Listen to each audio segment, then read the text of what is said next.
നമസ്കാരം. പ്രേമരാജൻ പുന്നാട്.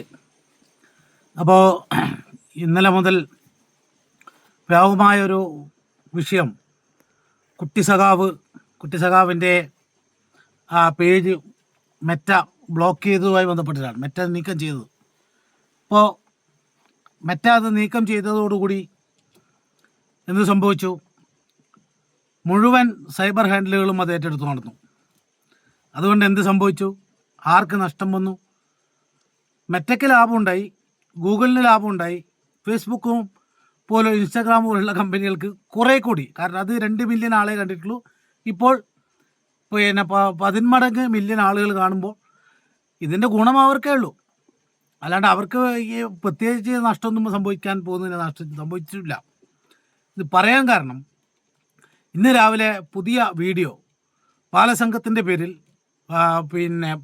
ബാലസംഘത്തിൻ്റെ പേജിൽ അതുപോലെ തന്നെ നിറയെ സഖാക്കളുടെ സ്റ്റാറ്റസിലും ഫേസ്ബുക്ക് പേജിലും വന്നിട്ടുണ്ടായിരുന്നു. അപ്പോൾ 1-2 ആൾക്കാർ എന്നോട് പറഞ്ഞു, നീ ഇത് സ്റ്റാറ്റസ് വെക്കണം, നിൻ്റെ പേജിലിടണമെന്നൊക്കെ പറഞ്ഞു. ഞാൻ ആ വീഡിയോ കണ്ടു നോക്കുമ്പോൾ അതിനകത്തുള്ളൊരു പ്രശ്നമെന്ന് പറയുന്നത്, ഞാൻ പറഞ്ഞു എനിക്ക് ഈ വീഡിയോ ഇടാൻ പറ്റില്ല. കാരണം കുട്ടികൾ ആ ബാലസംഘത്തിൻ്റെ കൊടിയും എടുത്ത് പിടിച്ചുകൊണ്ട് വന്നിട്ട് പറയുകയാണ്, ഈ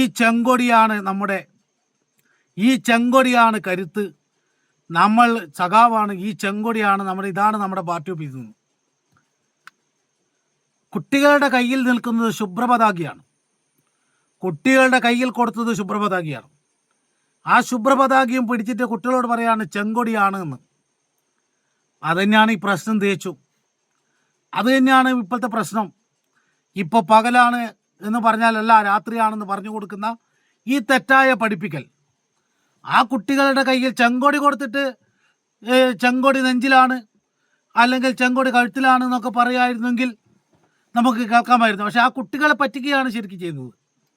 ആ പറഞ്ഞു കൊടുത്ത ആളുകൾ എന്തായാലും പറഞ്ഞു കൊടുക്കാതെ വീഡിയോ എടുക്കാതെ ചെയ്യില്ലല്ലോ.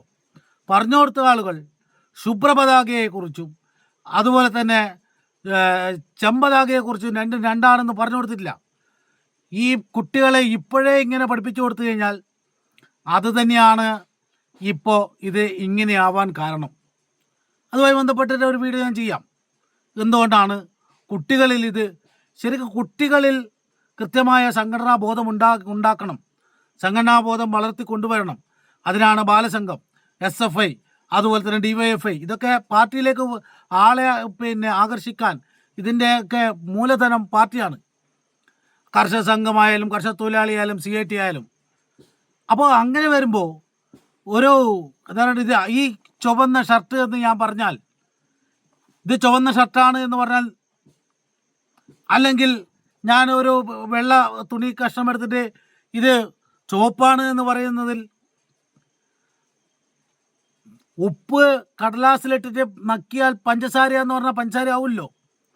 അപ്പോൾ കുട്ടികളിൽ ബാലസംഘമാണ് പഠിച്ചു ഞങ്ങൾ നല്ലവരാകും, ജയിച്ചു ഞങ്ങൾ മുന്നേറും, പടുത്തുയർത്തും ഭാരത മണ്ണിൽ സമത്വ സുന്ദര നവലോകം, ഈ മുദ്രാവാക്യമാണ് കുട്ടികൾക്ക് പറഞ്ഞു കൊടുക്കേണ്ടത്. ചെങ്കൊടിയാണ് അല്ലെങ്കിൽ നെഞ്ചിലാണെന്ന് ഇപ്പം അല്ല പറഞ്ഞു കൊടുക്കേണ്ടത്. അപ്പോൾ ആ കുട്ടികളെ അത് കുറേ ആളുകൾ അതെടുത്തിട്ട് ഷെയർ ചെയ്യുകയും ചെയ്യുന്നുണ്ട്. കുറേ രാഷ്ട്രീയ നേതാക്കന്മാർ അവരുടെ പേജുകളിൽ അവരുടെ സ്റ്റാറ്റസിൽ എല്ലാം വെച്ചിട്ട് കാണുന്നുണ്ട്. ചെങ്കൊടിയാണ് എന്ന് പറയുക, എന്നിട്ട് ശുഭ്രപതാക എടുക്കുക, രക്തവർണ്ണ നക്ഷത്രാങ്കിത ശുഭ്രപതാക എന്ന് പറഞ്ഞു കൊടുക്കണ്ടേ? അത് പറഞ്ഞു കൊടുക്കുന്നതിന് പകരം ഇത് ചെമ്പതാകയാണെന്ന് ഇപ്പോൾ പറയൂ.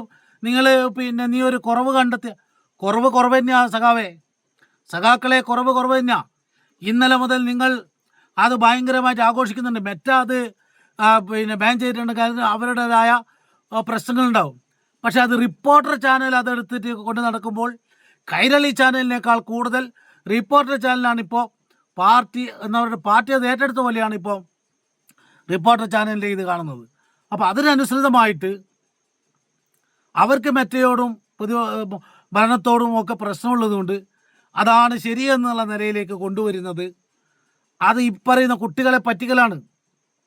അവർക്ക് നേരായ സംഘടനാബോധം പഠിപ്പിച്ചു കൊടുക്കണം, സംഘടനയെക്കുറിച്ച് കൃത്യമായി പഠിപ്പിച്ചു കൊടുക്കണം. അതാണ് വേണ്ടത്. ഇത് ശുഭ്രപതാകയും പിടിച്ചിട്ട് ഈ ചെങ്കൊടിയാണ്, രക്തപതാകയാണ്, ഇതാണ് നമ്മളെ പാർട്ടി ഓഫീസ്, അവർക്ക് പാർട്ടി ആയിട്ടില്ല. അവരിപ്പോൾ ബാലസംഘമാണ്. ആ ബാലസംഘത്തിലൂടെയാണ് അവർ വരേണ്ടത്.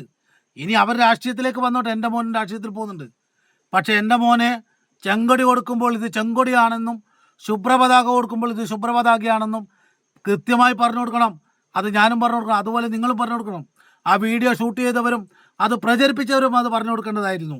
ഇങ്ങനെ പറഞ്ഞു കൊടുക്കുന്നത് കൊണ്ടാണ് ഈ സംഘടനയിൽ ഈ അവസ്ഥയിലേക്ക് എത്തിയത്. കാരണം വിമർശനവും സ്വയം വിമർശനവും പ്രതികരണ ശേഷിയും ഒന്നുമില്ലാതെ ആടിനെ പട്ടിയാക്കി പട്ടിയെ തച്ചുകൊന്ന് തിന്നുക എന്ന നിലയിലേക്ക് ഇതിപ്പോൾ പിന്നെ പകലല്ല രാത്രിയാണെന്ന് പറയുമ്പോൾ കണ്ണുമടച്ച് വിശ്വസിച്ചതിൻ്റെ ഭാഗമായിട്ടാണ് ഇന്ന് ഈ അവസ്ഥയിലെത്തിയത്.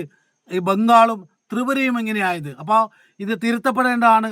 കുട്ടികളിൽ ചെറുപ്പകാലങ്ങളിലുള്ള ശീലം മറക്കുമോ മനുഷ്യനുള്ള കാലം. അപ്പോൾ ചെറുപ്പകാലത്തിലെ ഈ പാഠങ്ങൾ പഠിപ്പിക്കേണ്ടതാണ് അവരെ.